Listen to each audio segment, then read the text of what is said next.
Holy moly, the Fed just admitted that inflation is going to go high, high, high, high.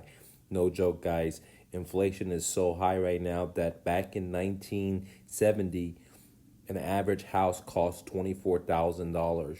Today, that same exact house costs $240,000. Holy moly, that's so much more. So think about it.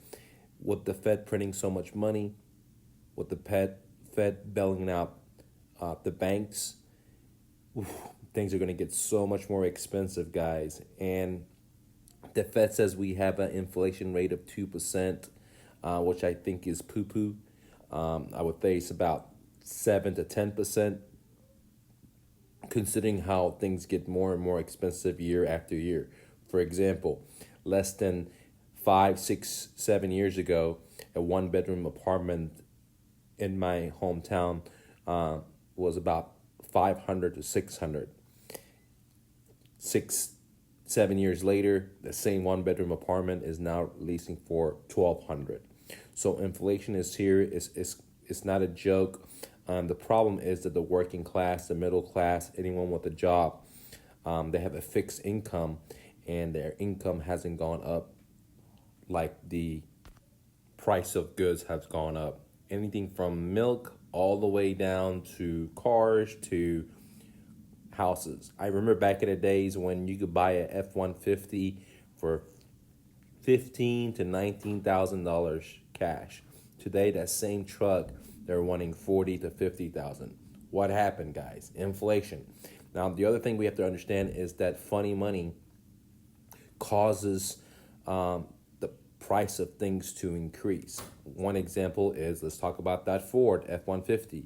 Because of relaxed lending, because of easy money, because of 8-year loans, anyone can now get a car, okay?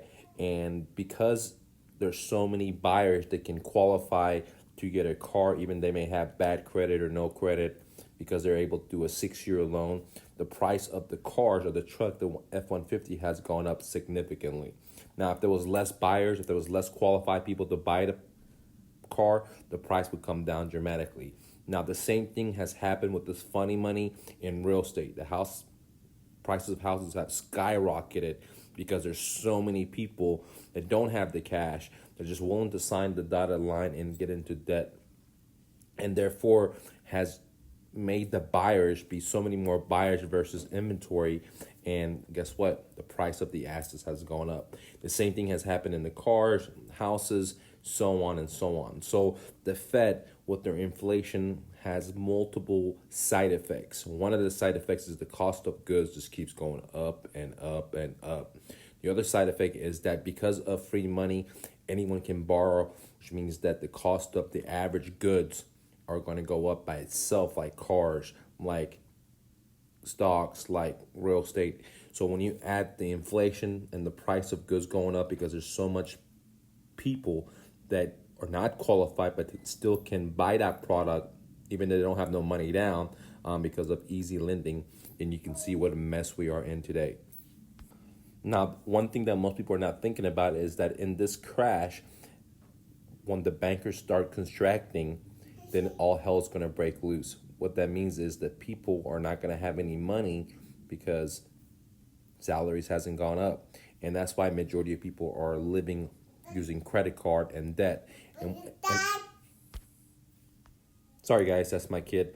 Anyways, so what I'm trying to say is because of inflation, because of stagnation of salaries, majority of Americans are living off of debt. And in this collapse, the banks are going to pull in their money. They're going to pull in their line of credits, home equity loans, credit cards, and the people are really going to be feeling it because they're not going to have that access to that money to buy stuff through debt, and their salaries hasn't gone up, and inflation is going to be kicking in. So the average working class is going to get 3 different jabs or 3 different uppercuts, from stagnation of their salaries not going up, inflation, and asset prices keep going up because of easy money, less regulation, funny money being printed left and right. All right, guys, if you like this video, click the like button. Let me know your thoughts. Remember, we're living the best country ever. We live in the best era ever.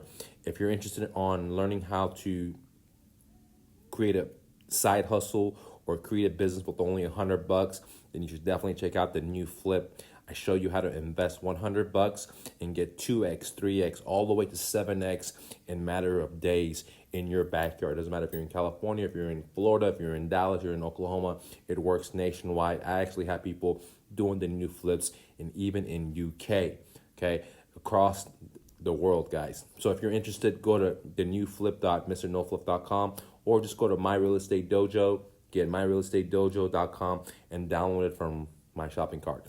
Peace, guys. Don't take no for an answer.